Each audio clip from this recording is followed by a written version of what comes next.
Hello guys, this is Vikas Mishra. Welcome to let's study M the classes. मैं अभी आपके सामने इवनिंग शिफ्ट का एग्ज़ाम का जो पेपर हुआ है अभी इवनिंग शिफ्ट में, उसका पेपर का सॉल्यूशन दे रहा हूँ मैं। आप क्रॉस चेक करिएगा कि आपके कितने आंसर सही जा रहे हैं।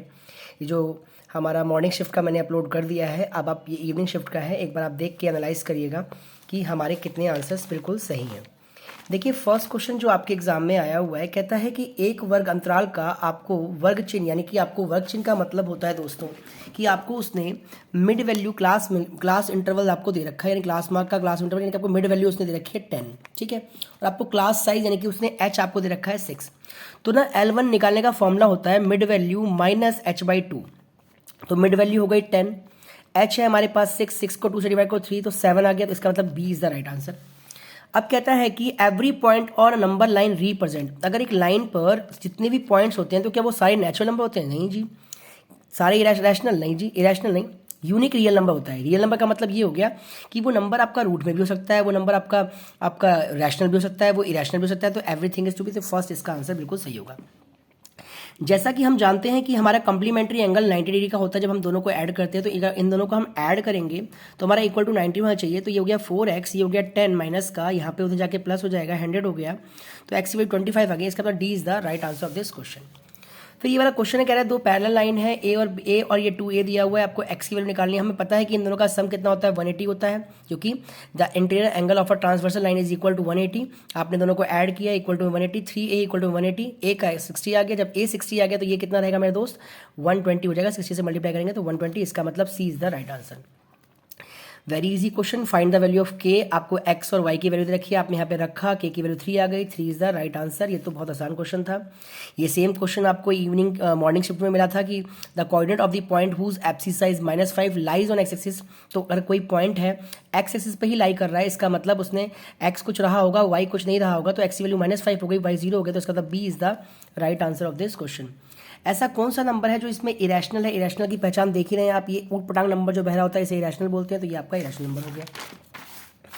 नेक्स्ट है 23.43 के ऊपर बार है, पी वाई क्यू के फॉर्म में व्यक्त करना है। तो आपने पहले से एक्सलेट किया होगा, रिपीटेड है, 100 से मल्टीप्लाई करेंगे तो ये 2 डिजिट उठ के इधर आ जाएगी, चलता रहेगा। जब आप इसमें माइनस करेंगे तो ये पॉइंट वाला डिजिट हट जाएगा।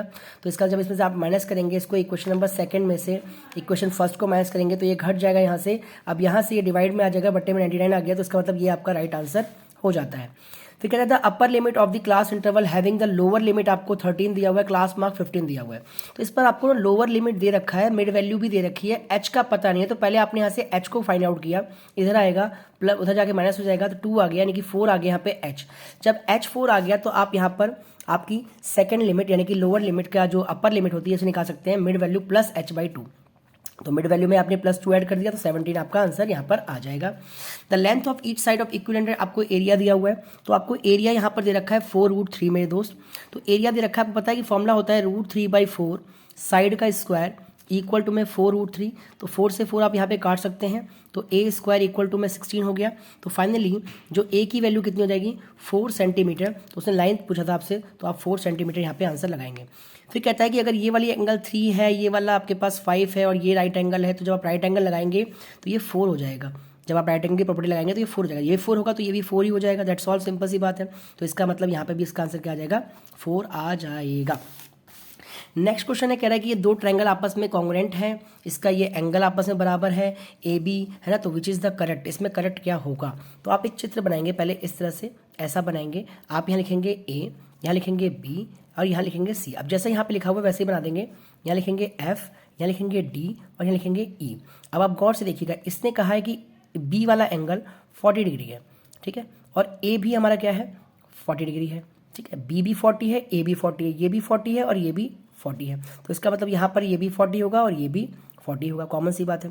फिर कह रहा है ए बी की वैल्यू 5 है, ओके, ठीक है। तो ए बी की वैल्यू 5 है, सॉरी गलत देख लिया मैंने, यहाँ पर बी की वैल्यू 40 है, ए की वैल्यू 80 है, तो ये भी 80 होगा, बी की वैल्यू 40 हो गई। ये 5 है तो ये भी 5 है, ठीक है, ये 5 है तो यहाँ पर ये भी 5 होगा। तो यहाँ पर कौन सा आंसर सही है? ये तो देखो साफ पता चल रहा है कि ये तो 60 ही निकल के आएगा, ये तो 60 निकल के आएगा। और ये जो वैल्यू आ रही है डी एफ 5 होगी, तो डी एफ तो 5 होगा, एफ 60 होगा, गलत है जी, डी एफ 5 होगा, ई 60 होगा, बिल्कुल जी, डी एफ तो 5 होगा और जो ई एंगल होगा वो 60 होगा अकॉर्डिंग टू दिस। तो इसका मतलब B is the right answer of this question. आपको यहाँ पे वाई की वैल्यू निकालनी है, बिल्कुल सिंपल। हम जानते हैं कि इनका सम कितना होगा, इनका सम होगा कितना 180, क्योंकि लीनियर पेयर है। जब आपने इसको इससे ऐड किया तो ये 8y हो गया, ये माइनस का 20 हो गया, इक्वल टू में 180, 8y इक्वल टू में 180। और जब आप इसे यहाँ पर जाके प्लस करेंगे तो प्लस का 20 हो जाएगा, तो y इक्वल टू में 200 अपॉन में 8 काट देंगे, 8 टू जा 16, 8 5 जा 40, y की वैल्यू 25 डिग्री आ जाएगी। 10 क्वेश्चन आपका बिल्कुल सही हो गया। 11 क्वेश्चन देखिएगा। 11 क्वेश्चन में कहा है कि पॉइंट है आपके पास 4 और 1 लाइज ऑन, किस पॉइंट एग्जिस्ट कर रहा है। आप x की वैल्यू रखिए यहाँ पर, y की वैल्यू रखिए, ये तो होगा ही नहीं। आप x की वैल्यू रखिए यहाँ पर, y की वैल्यू रखिए, ये भी नहीं होगा। आप x की वैल्यू रखिए यहाँ पर, y की वैल्यू रखिए, ये हो जाएगा। तो इसका सी इज द राइट आंसर। देखिए ना, x का मान 4 रखा, y का मान 1 रखा, 4 + 2 6 आ रहा है, इसका मतलब ये एग्जिस्ट कर रहा है। Next question, isosceles right triangle area has a 8, तो find the length of the hypotenuse की लेंथ आपको उसकी निकालनी है। आपको हाइपोटेनस की लेंथ निकालनी है, इसका मतलब आपको एक नीचे वाला क्वेश्चन देखते हैं हम। आपको समबाहु त्रिभुज का परिमाप 60 दिया हुआ है, त्रिभुज क्षेत्रफल निकालिए। बिल्कुल इजी क्वेश्चन था। 3 इंटू में साइड इक्वल टू में आपको 60 दिया हुआ है, तो साइड की वैल्यू 20 आ गई। अब साइड की वैल्यू 20 हो गई तो फॉर्मूला क्या होता है, √3/4 साइड का स्क्वायर, तो 4 5 या 20 यानी कि 100 √3। तो इसका आंसर तो ये वाला हो जाएगा। ऊपर वाला जो है उसका आपको डायग्राम बनाना पड़ेगा। एक ट्रायंगल है इस तरह से, है ना, और ये इसकी दो साइड आपस में इक्वल है, ऐसा है। आइसोसेलेस का मतलब राइट एंगल है। इसका एरिया आपको 8 दिया हुआ है और हाइपोटेनस निकालना है। ये इक्वल है, मतलब ये x है तो ये भी x ही होगा, कॉमन सी बात है।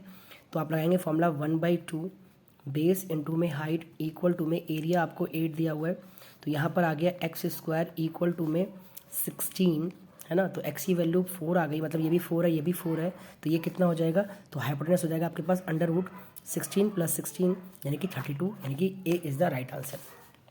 कहता है कौन सा रूल नहीं होता, ये भी होता है, ये भी होता है, ये भी होता है, ऐसा कोई नियम नहीं होता है, इवन RHS जरूर होता है। फिर यहाँ पे कहता है कि x का मान निकालिए, x का मान क्या होगा। वेरी गुड, बहुत अच्छा क्वेश्चन है। x का मान आपको निकालना है। यहाँ पर कह रहा है यहाँ पर कि इसे सॉल्व करना है। आपको पता है कि इन सब का सम कितना होता है, इन सब का सम होता है 180 डिग्री। कितना होता है, 180 डिग्री। अब यहाँ पे आपने अगर y को अगर यहाँ पे आप निकालेंगे तो y की वैल्यू आ रही है 5x, ओके, y की वैल्यू आ रही है 5x, ठीक है। अगर यहाँ पर z की वैल्यू निकालेंगे तो z की वैल्यू आ रही है 4x, ठीक है, z की वैल्यू आ रही है 4x। अब सबको जोड़ दो आप, x + 5x + 4x equal to में 180, 5 4 9 10, 10x इक्वल टू में 180, तो x की वैल्यू कितनी आ गई, 18 डिग्री। तो इसका मतलब ये आंसर आपका हो जाएगा। 15 क्वेश्चन कह रहा है rationalise the factor of this, इसको रैशनलाइज करो। तो अगर इसको रैशनलाइज करेंगे तो जो लिखा है वही हो जाएगा, उसका नेगेटिव हो जाएगा। तो इसका मतलब क्या हो जाएगा, इसका आंसर, इसको आपको रैशनलाइज करना है तो 2 + √3 का क्या होगा, 2 - √3, D is the right answer. इसको अगर हम सॉल्व करेंगे तो इसका आंसर क्या आएगा, देखिएगा ध्यान से। इसकी वैल्यू हो जाएगी 1/x, इसकी हो जाएगी 1/y, ऊपर पावर नेगेटिव में है, इसे नीचे एलसीएम लेंगे तो नीचे एलसीएम में हो गया xy, तो यहाँ हो गया y + x, और फिर चूंकि ये नेगेटिव में पलट देंगे तो ऊपर हो गया xy, नीचे हो गया x + y, तो इसका मतलब B is the right answer. फिर यहाँ पे कहता है आपके पास दो ट्रायंगल है, ये बराबर है, ये बराबर, बताइए थर्ड कौन सा रूल होगा। तो इसका मतलब आपको चित्र बनाना पड़ेगा। पहले आपने बनाया ऐसे चित्र, लिखा है यहाँ पर BCD, ठीक है, और फिर आपने इधर लिखा हुआ WXY, चलो WXY,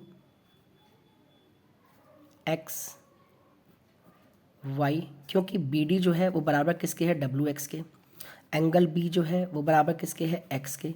तो चित्र तो कुछ ऐसा बनना चाहिए था, चित्र तो कुछ ऐसा बनना चाहिए था कि X यहाँ पर, W यहाँ पर, Y यहाँ पर, तभी तो ये बराबर होगा ना इसके। तो X देखिए यहाँ पर X वाला जो एंगल है वो बराबर है इसके, ये बराबर है इसके।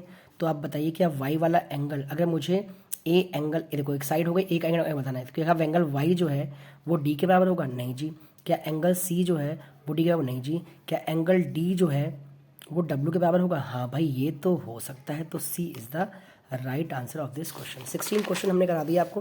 अब नेक्स्ट पार्ट में मैं आपको आगे बताता हूँ, तब तक के लिए आप इतना देखिए, फिर मैं अभी आपको सेकंड पार्ट में मिलता हूँ।